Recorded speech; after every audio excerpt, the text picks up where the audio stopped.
اللهم صل على سيدنا ومولانا محمد. الشيطان الرجيم. بسم الله الرحمن الرحيم. قل إني نهيت أن أعبد الذين تدعون من دون الله قل لا أتبع أهواءكم قد ضللت إذا وما أنا من المهتدين. قل إني على بينة من ربي وكذبتم به ما عندي ما تستعجلون به إن الحكم إلا لله يقص الحق وهو خير الفاصلين. قل لو أن عندي ما تستعجلون به لقضي الأمر بيني وبينكم والله أعلم بالظالمين. یہ سورہ انعام کی 3 آیتیں آپ کے سامنے پڑھی ہوئی، 56، 57، 58۔ ان آیتوں میں مشرکین نے مکہ اور کفار مکہ سے خطاب کر کے رسول اللہ صلی اللہ علیہ وسلم سے اللہ تبارک و تعالیٰ نے بعض باتیں جو اصولی باتیں ہیں، ان اصولی باتوں کو اللہ تعالیٰ نے آپ صلی اللہ علیہ وسلم کی زبانی کرایا ہے۔ پچھلی آیتوں میں ایمان والے اور مخلصین کا ذکر تھا، جن کے ساتھ رسول اللہ صلی اللہ علیہ وسلم کو حکم دیا گیا تھا کہ آپ انہیں سلام کریں، انہیں اپنے سے دور نہ کریں، مشرکین اور کفار کے مطالبے پر عمل نہ کریں۔ ان آیتوں میں مشرکین سے خطاب ہے۔ فرمایا قل، پیغمبر آپ کہیے، انی نہیت، کہ بلا شبہ مجھے منع کیا گیا ہے، روک دیا گیا ہے۔ نہا ینہا کے معنی روکنا، امر بالمعروف نہیں عن المنکر، سنا ہوگا۔ امر کے معنی حکم کرنا، بالمعروف بھلائی کا، نہیں عن المنکر برا، منکر کہتے برائی، برائی سے روکنا، یہ مسلمانوں کی علامت ہے۔ اسی سے ہے نہیت، مجہول کا صیغہ، کہ مجھے منع کیا گیا ہے، مجھے روک دیا گیا ہے کہ ان اعبد الذین تدعون من دون اللہ، کہ میں عبادت کروں ان کی جن کو تم اللہ کے سوا پکارتے ہو۔ الذین، ان لوگوں کو، تدعون، پکارتے ہو، دعا یدعو کے معنی پکارنا، من دون اللہ، اللہ کے سوا، اللہ کے سوا جن کو تم پکارتے ہو ان کی عبادت کرنے سے مجھے اللہ نے روکا ہے۔ عبد یعبد کے معنی عبادت، جیسے عابد عبادت کرنے والوں کو بولتے ہیں، معبود جس کی عبادت کی جاتی ہے اس کو بولتے ہیں، عابد بندوں کو کہتے ہیں، معبود صرف اللہ ہے جس کی عبادت کی جاتی ہے۔ لیکن تم اللہ کو چھوڑ کر کے جن کی بھی پوجا پاٹ کرتے، جن کی بھی تم پکارتے ہو، حاجت روا سمجھتے ہو، مشکل کشا سمجھتے ہو، حاضر ناظر سمجھتے ہو، مجھے منع کیا گیا کہ میں اس کی ایسی چیزوں کی عبادت کروں۔ مشرکین اللہ کو مانتے تھے، ایسا نہیں کہ اللہ کو نہیں مانتے تھے، لیکن اللہ بڑا خدا، اور اللہ نے چھوٹے چھوٹے خداؤں کو بھی کیا کیا ہوا ہے، اختیار دیا ہوا ہے۔ نعوذ باللہ، اللہ کو دنیا کے بادشاہوں پر وہ قیاس کیا کرتے تھے۔ دنیا کا کوئی بڑا صدر ہوتا ہے، بادشاہ ہوتا ہے، تو اس کے مختلف ڈپارٹمنٹ ہوتے ہیں، الگ الگ منسٹر ہوتے ہیں الگ الگ ڈپارٹمنٹ کے، ان کو کیا کر دیا گیا ہے، اس حساب سے ان کو وہ ذمہ داری سونپ دی گئی ہے کہ تمہارا یہ کام ہے، تم یہ کرو، تم وہ کرو۔ اس لیے یہ لوگ کیا کرتے تھے، طاقت کے لیے فلاں دیوی کے پاس جاتے تھے، نالج کے لیے فلاں، مال و دولت کے لیے فلاں، اولاد کے لیے فلاں، ہر ایک کے لیے الگ الگ خدا ان لوگوں نے بنا رکھے تھے،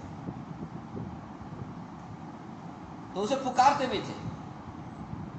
تدعون خالی عبادت نہیں، پکارنا، کبھی ضرورت پڑ گئی پکارتے تھے۔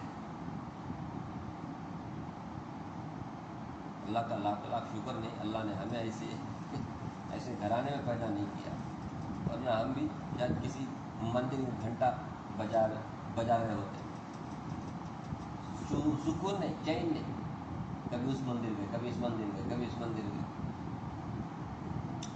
اللہ کے نبی صلی اللہ علیہ وسلم سے کہلوایا گیا رہا، یہ بھی ایک انداز ہے دعوت دینے کا کہ مجھے روکا گیا ہے کہ میں ان چیزوں کی عبادت کروں، ان معبودوں کی، ان بتوں کی جن کو تم پکارتے ہو اللہ کو چھوڑ کر کے، مجھے منع کیا گیا۔ اب یہ منع کرنا ظاہر سی بات ہے، قرآن کریم تو منع کرتا ہی ہے، قرآن کا موضوع یہ توحید، شرک سے، کفر سے منع کرتا ہے، اللہ منع کرتا ہے۔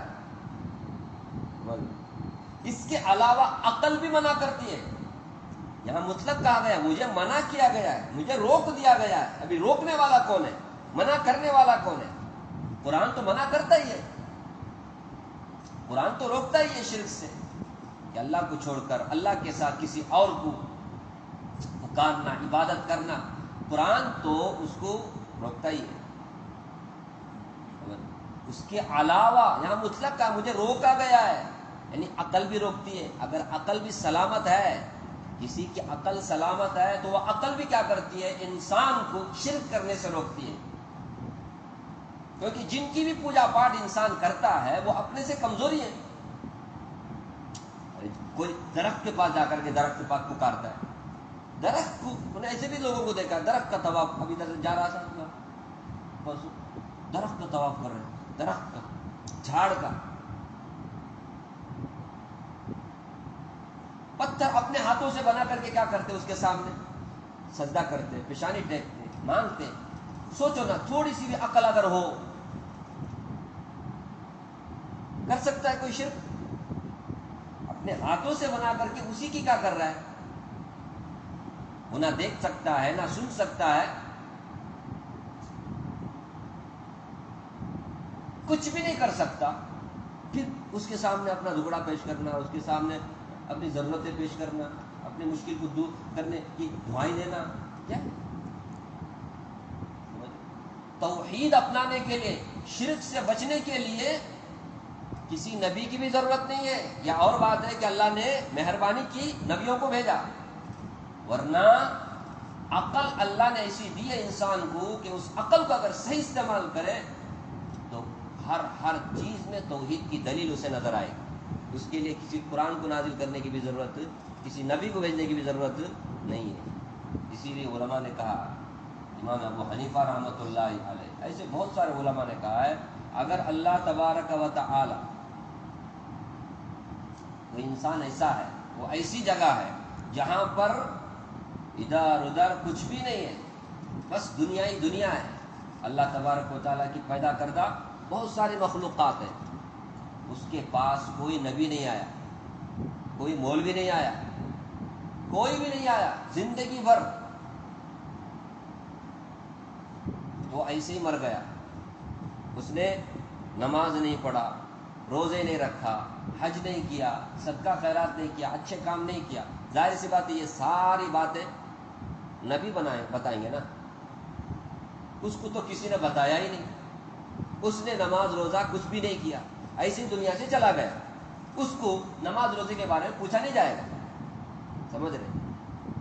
لیکن توحید کے بارے میں پوچھا جائے گا، اس کو کوئی سمجھانے کے لیے نہیں آیا کہ اللہ یہ ایک ہے، اللہ کے سوا کوئی عبادت کے لائق نہیں ہے، یہ بات سمجھانے کے لیے کوئی بھی نہیں آیا۔ جیسے نماز روزے کے بارے میں سمجھانے کے لیے کوئی نہیں آیا، تو نماز روزے کے بارے میں سوال نہیں کیا جائے گا اس سے، کیونکہ یہ چیزیں نبی کی دعوت پر ہی موقف ہے، نبی بتائیں گے تو ہی نہ انسان کر سکے گا، نماز کیسے پڑھنا، روزے کیسے رکھنا، حج کیسے کرنا۔ لیکن ایک اللہ کی عبادت کرنا، ایک اللہ کو پکارنا، ایک اللہ کے ساتھ کسی اور کو شریک نہ ٹھہرانا، اس کے لیے نبی کی دعوت کی ضرورت نہیں ہے۔ اگر کوئی ایسی جگہ رہ کر کے دنیا سے چلا گیا، اس سے توحید کے بارے میں سوال کیا جائے گا۔ وہ اگر شرک کیا ہے، گیا سیدھا جہنم میں، اس کے لیے کوئی عذر نہیں کہ نہیں مجھے کون بھی آیا نہیں بتانے کے لیے، ایسا وہ نہیں کہہ سکتا، کیونکہ ایک اللہ کو ماننے کے لیے کسی نبی کی بھی ضرورت نہیں ہے، عقل کافی ہے، اگر اس کی عقل سلامت ہے۔ اسی لیے تو مجنون پاگل کو کیا نہیں کیا جاتا ہے، پوچھا نہیں جاتا ہے، مجنون پاگل ارے مکلف نہیں ہے، اس کے اوپر کوئی چیز لازم نہیں ہے۔ عقل یا بہت بڑی دولت ہے، جس کے پاس عقل ہے نا، بہت، جس کے پاس نہیں ہے نا، ان کو ذرا دیکھو، عقل نہیں ہے تو کیا کیا کرتے، کیسی کیسی حرکتیں کرتے ہیں. ہم لوگ عقل کو بہت معمولی سمجھتے ہیں، بہت زبردست چیز ہے. عقل جو انسان کو دیا نا اللہ نے، بہت بڑی دولت، بہت بڑی دولت. جو سمجھ، تو اس سمجھ کے بنیاد پر اللہ تبارک و تعالیٰ کل پوچھیں گے توحید کے بارے میں. تو یہاں منع کیا گیا ہے. قرآن تو منع کرتا ہی ہے، نبی بھی منع کرتے ہی ہیں، وہی منع کرتی ہے، اللہ منع کرتے ہی ہیں، لیکن انسان کی عقل بھی منع کرتی ہے. تو پیغمبر آپ کہو مجھے منع کیا گیا ہے کہ میں کس کی عبادت کروں؟ جن کی تم عبادت کرتے ہو اللہ کو چھوڑ کر، جن بتوں کی تم پوجا کرتے ہو، مجھے منع کیا گیا ہے. میں نہیں کر سکتا شرک، توحید چھوڑ کر کسی اور عقیدے پہ آ ہی نہیں سکتا. سمجھ رہے تھے؟ اور کچھ لوگ پوچھتے نا جی کوئی ایسی جگہ میں رہتے ہیں وہاں کون بھی نبی نہیں آئے، کوئی عالم بھی نہیں آئے، تو ان کا کیا حشر؟ تو ان سے اللہ کچھ بھی نہیں پوچھیں گے، توحید کے بارے میں ضرور پوچھیں گے. سمجھ رہے؟ تو قل انی نہیت، اس کے بعد ظاہر سی بات ہے شرک، بدعت، خرافات، جتنی بھی چیزیں ہیں اس کی بنیاد کس پر ہے؟ خواہشات پر ہے، من گھڑت رسم و رواج پر ہے. جو من میں آیا بےہودہ خواہش ہے اس کے حساب سے چلا دیا. اس لیے دوبارہ کہلوایا جا رہا ہے قل، پیغمبر آپ کہو لا اتبع اہواءکم، کہ میں تمہاری خواہشوں کی اتباع نہیں کروں گا.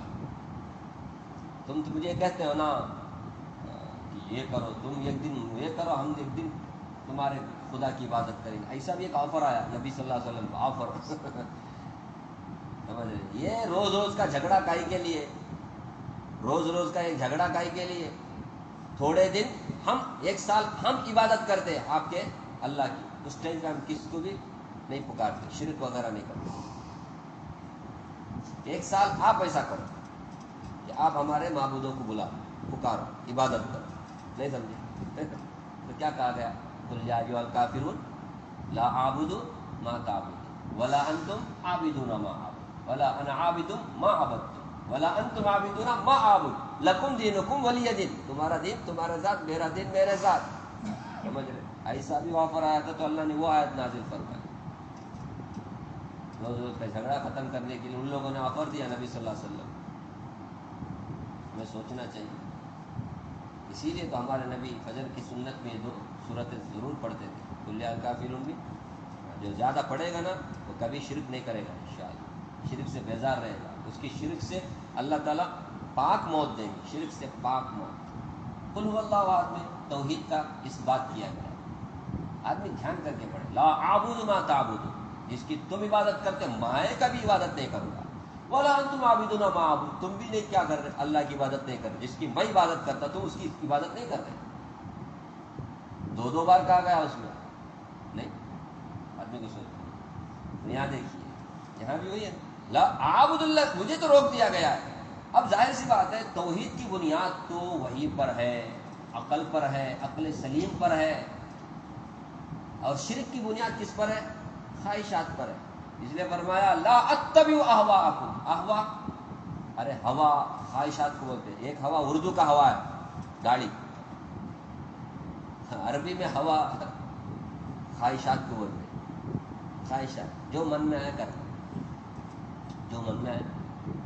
ایک جگہ اللہ نے فرمایا ارأیت من اتخذ الہہ ہوا، آپ نے دیکھا پیغمبر اس آدمی کو جس نے اپنے خواہش کو معبود بنا لیا، جس نے اپنے خواہش کو معبود بنا، جو من میں آیا کرتا ہے.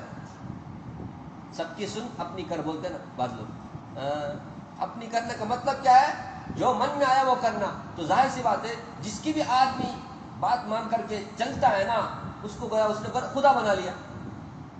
نہیں، جس کی بات مان کر کے دنیا میں آدمی چلتا ہے اسے نہیں خدا بولتے ہیں. اللہ نے فرمایا یہ اس کا خدا ہے. یا من مانی کرتا ہے تو اپنے خواہشات کو کیا بنا لیا اس کو. تو اللہ کے نبی سے کہلوایا جا رہا ہے جو تمہارے من میں آ رہا ہے نا، میں اس کی اتباع نہیں کروں گا. میں کیوں اتباع کروں؟ اگر میں کروں گا نا قد ضللت، میں گمراہ ہو جاؤں گا. زلال گمراہ کو کہتے ہیں. زلال ذل یذل اضلالا ضلالا، گمراہ ہونا، گمراہ کرنا. تو اسی سے واحد متکلم کا صیغہ قد زللت اذن، اس وقت، اذن کے معنی اس وقت میں گمراہ ہو جاؤں گا. کب؟ جب میں تمہارے خواہشات پر چلوں گا. قرآن پر نہیں، تمہارے خواہشات پر. حدیث پر نہیں، تمہارے خواہشات پر. تو میں گمراہ ہو جاؤں گا. وما انا من المہتدین، اور میں ہدایت یافتہ لوگوں میں سے نہیں ہوں گا. مہتدی اہتدا، ہدایت طلب کرنے والے، ہدایت پر جو لوگ ہوتے ہیں ان کو مہتدی. ہدایت سے ہی اہتدا. تو وما انا من المہتدین، اگر میں تمہارے خواہشات پر چلوں گا تو میں ہدایت پر نہیں رہوں گا، گمراہ ہو جاؤں گا. سمجھ رہے؟ دنیا میں آپ دیکھ لیں، جہاں کہیں بھی شرک بدعت سب ہوتے ہیں، آپ کچھ بتاؤ اس کی بنیاد کیا ہے؟ کوئی اتھینٹک، کوئی پروف ان کے پاس کوئی پروف ہے؟ کوئی پروف من میں آ رہا ہے کر رہے. ایک آدمی مر گیا تو دل میں آ گیا کہ یہاں پر عرس منانا چاہیے، بس عرس منانا. اس کی کوئی بنیاد ہے؟ نہیں، اس کی بنیاد ہے ایسا قرآن میں ہے گی نہیں، حدیث میں ہے گی، نبی نے بتایا، یا انہوں بیچارے انہوں خود بولے ہیں گی جو برے نا انہوں بتائے گی. نہیں، بس ہم کو دھندا کرنا ہے، ہم کو پیٹ کی پوجا کرنا ہے. زبردست انکم ہے، کائی کو چھوڑنے کا. اچھا ہے، لوگوں کے دل میں بہت عقیدت ہے فلاں آدمی کی، انہیں مرا ہے. سوچو جو لوگ گدھے کی خبر کو نہیں چھوڑتے اور بھیڑ کی قبر کو نہیں چھوڑتے، یہ لوگ ولی کی قبر کو چھوڑیں گے؟ ایک عالم کی قبر کو چھوڑیں گے؟ ہرگز نہیں چھوڑیں گے. بے زبردست ٹھنڈا پانی شروع. نہیں سمجھے؟ اللہ حفاظت کرنا. کیا مسلمان، کیسے مسلمان ہے یار؟ ہم غیروں کو کیا دعوت دے رہے یار؟ اب محرم آیا، کیسی دعوت دی ہے ہم مسلمان؟ کیا میسج دیے مسلمان غیروں کو؟ دیکھو ہم کیسی قوم ہے، ہم کیسی قوم ہے. کھیل تماشا ہم لوگوں کا دین بن گیا. اگر یہ عبادت، اگر یہ دین ہوتا تو پھر اس کو کیا کرنا چاہیے؟ مسجد میں کرنا چاہیے نا. عبادت اگر ہو نہیں ہے، خرافات، بس لوگوں کی خواہش ہے، من گھڑت ہے. نبی سے کہلوایا جا رہا، پیغمبر آپ کہو میں تمہارے خواہشات پر، تمہاری من گھڑت رسموں پر میں اتباع نہیں کرتا، میں اس کو فالو نہیں کرتا. اگر میں ایسا کروں گا نا تو گمراہ ہو جاؤں گا. ارے مسلمان تو قرآن اور سنت پر چلنے والا ہے، خواہشات پر، کسی کے من گھڑت رسموں پر چلنے والا نہیں ہے. سمجھ رہے؟ نبی سے کہلوایا جا رہا ہے اور نبی کی امت کو تعلیم دی جا رہی ہے کہ تمہارا بھی یہی کیا ہونا چاہیے، انڈرسٹینڈ، یہی رویہ ہونا چاہیے، یہی عقیدہ ہونا چاہیے، یہی تمہارے اخلاق کردار ہونا چاہیے. آدمی اپنی اخلاق کردار اعمال سے پہچانا جاتا ہے. دل میں کیا وہ کس کو معلوم ہے؟ کوئی جانتا ہے؟ لوگ تو اخلاق دیکھتے ہیں، معاملات دیکھتے ہیں، اعمال دیکھتے ہیں. پھر سے کہا جائے قل، پیغمبر آپ کہو.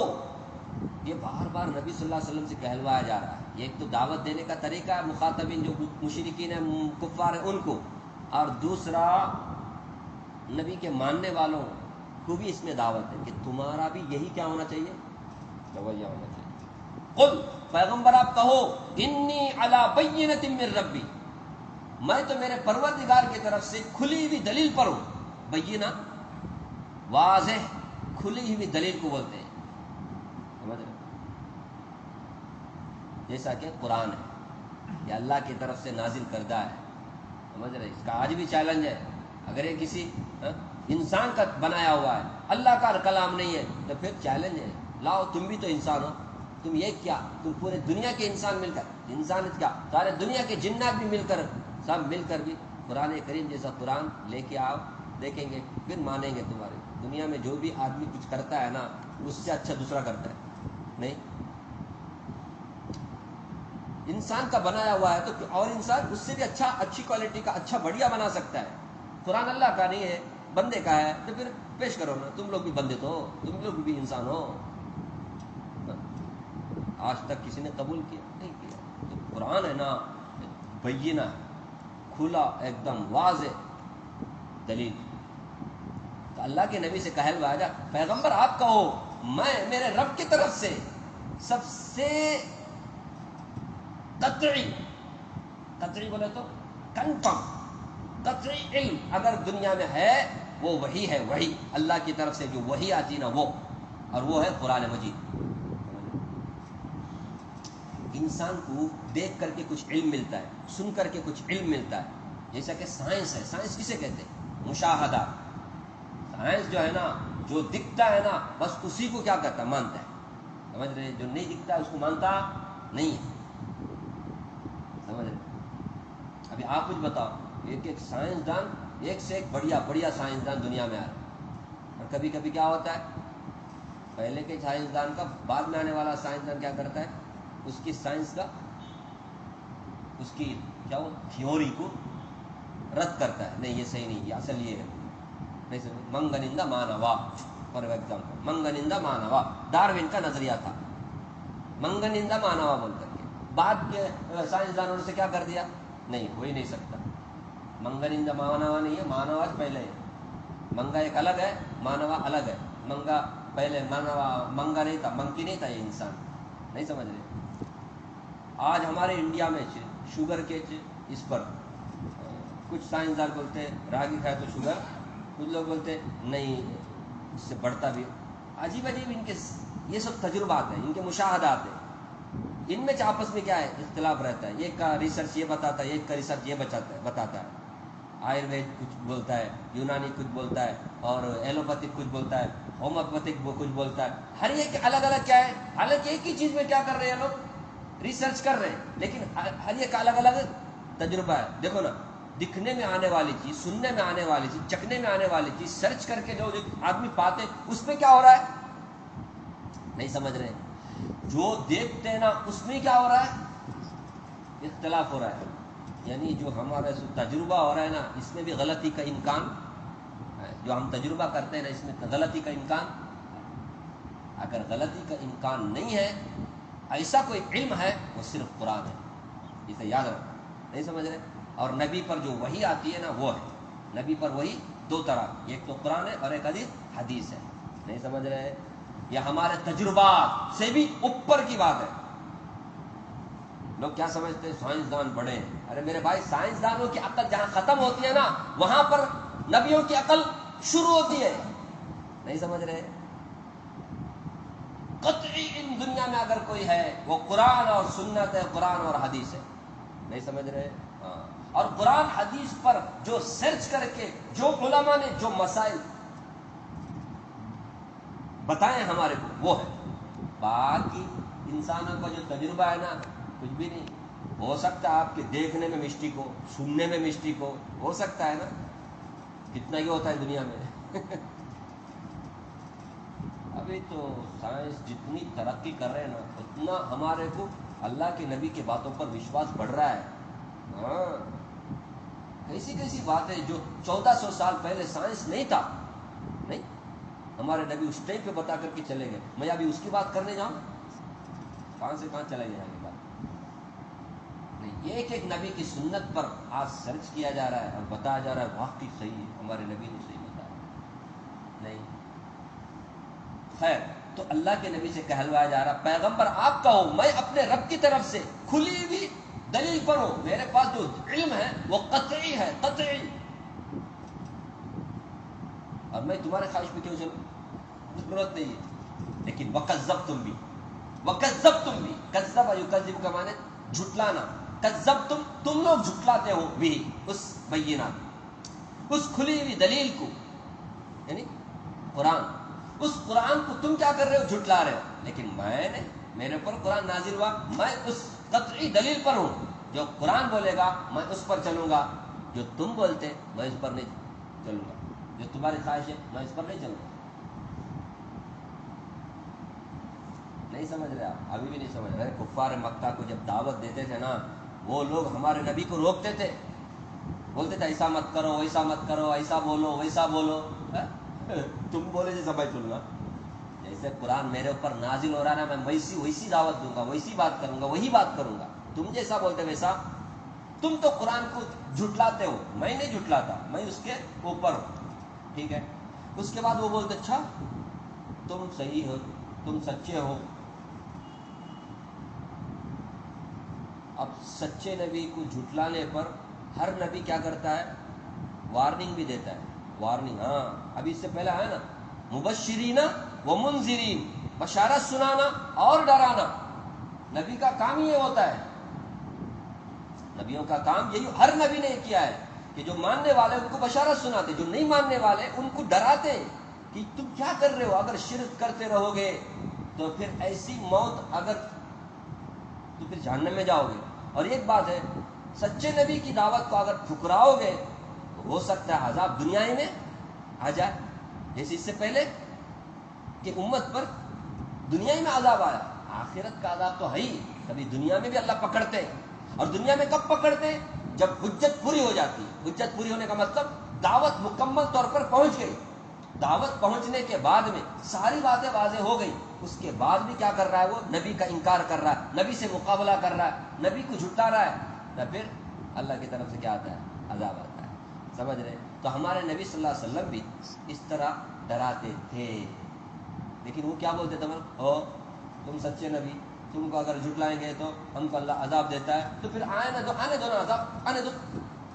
سورہ بنی اسرائیل میں او تسقط السماء کما زعمت علینا، جیسا تمہارا زعم ہے آسمان سے کوئی ٹکڑا ہمارے اوپر گرا دے تمہارا خدا، ہم تمہارے کو نہیں مانتے نا، پھر عذاب آئے۔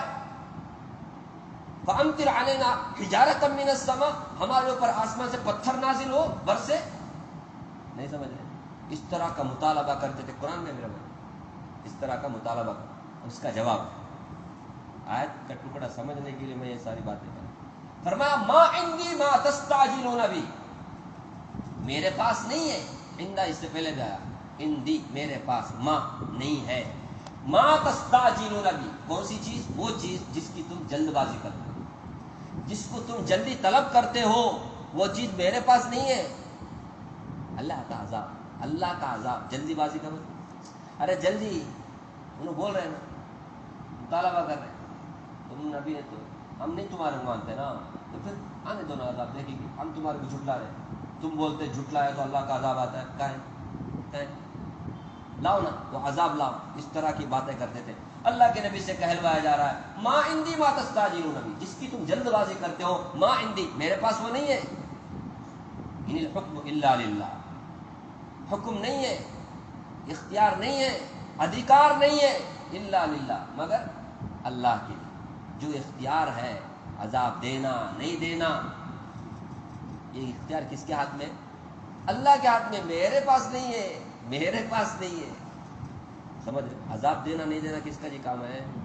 اللہ کا کام ہے۔ حکم، حکم کا معنی حکم دینا، اختیار وغیرہ، یہ سب کس کے ہاتھ میں؟ اللہ کے ہاتھ میں۔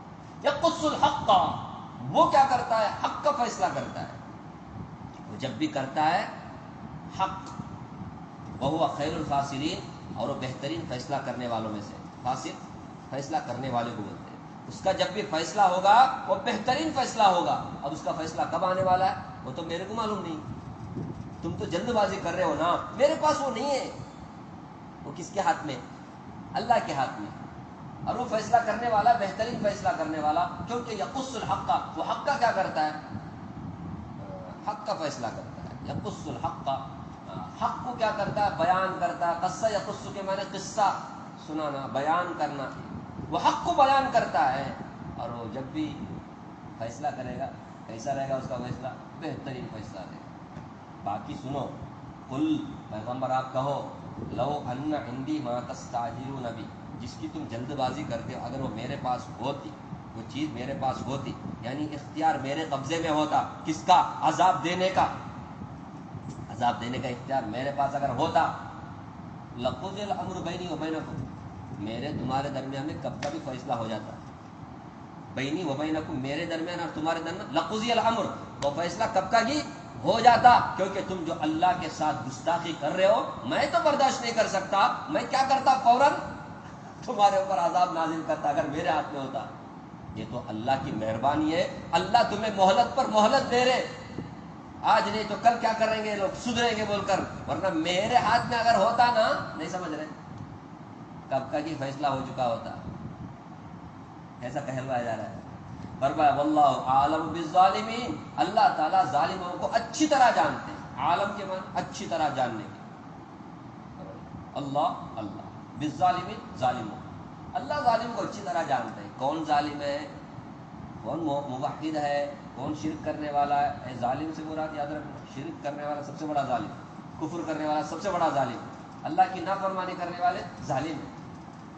تو کون ظالم ہے وہ اللہ اچھی طرح جانتا ہے، اب اس کا فیصلہ جب ہوگا تب ہوگا، سمجھ رہے؟ میرے پاس کچھ بھی نہیں ہے، تم جو جلدی مچا رہے ہو نا وہ میرے پاس نہیں ہے، میرے پاس اگر ہوتا تو میں کیا کرتا؟ ارے میرے اور تمہارے درمیان کب کا کی فیصلہ ہو چکا ہوتا، دا اینڈ ہو جاتا تھا، کیا دی اینڈ کیا، دی اینڈ ہو جاتا، لیکن میں ایسا نہیں۔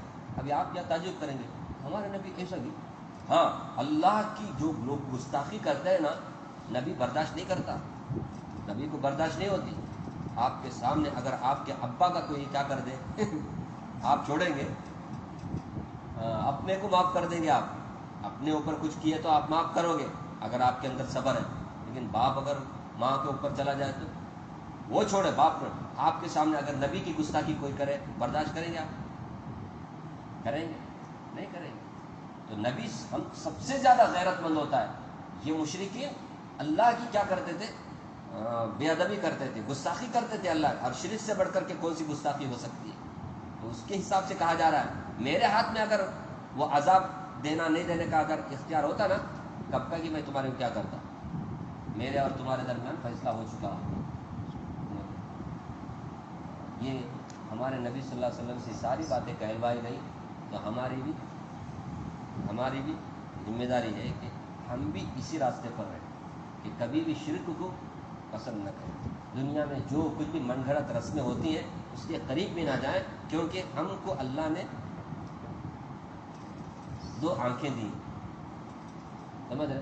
ایک قرآن ہے اور ایک ہے نبی صلی اللہ علیہ وسلم کی سنت۔ ہمارے نبی نے بھی فرمایا جب تک تم لوگ یہ دو چیزیں پکڑے رہو گے نا تم کبھی بھی گمراہ نہیں ہو۔ میں دو چیزیں چھوڑ کر جا رہا ہوں، میں تو جا رہا ہوں لیکن دو چیزیں چھوڑ کر، ایک اللہ کی کتاب اور ایک میری سنت، سمجھ رہے؟ اس لیے ہمارے کو جو بھی کچھ ہوتا ہے نا دین کے نام پر جو ہوتا ہے اس میں کس کو دیکھنا ہے؟ قرآن اور سنت کو دیکھنا ہے۔ قرآن میں ہے ٹھیک ہے کریں گے۔ ابھی نبی صلی اللہ علیہ وسلم کی سنت سب سے زیادہ جاننے والے کون ہیں؟ صحابہ ہیں، تابعین، ان لوگوں نے کیا ہے کرنے کا، نہیں کیا ہے چھوڑنے کا۔ وہ دین نہیں ہو سکتا، اگر وہ دین ہوتا تو کیا وہ ہم سے گھٹیا لوگ ہیں؟ جب ہم کو دین آ گیا ان کو دین نہیں تھا۔ ہمارا ماننا یہ ہے سب سے بڑے دیندار وہ لوگ تھے، ان کے زمانے میں دین نہیں تھا تو پھر یہ ابھی ہمارے لیے دین کیسے ہو گیا؟ کالے کپڑے پہننا، ماتم کرنا، تو کیا ہے یہ کون کر رہے ہیں؟ شیعہ نہیں، ابھی سنی بھی لوگ کر رہے ہیں۔ بہت افسوس ہے۔ اللہ ہدایت، اللہ میں اللہ کی کتاب پڑھنے، سمجھنے، اس کے تقاضے پہ عمل کرنے کی توفیق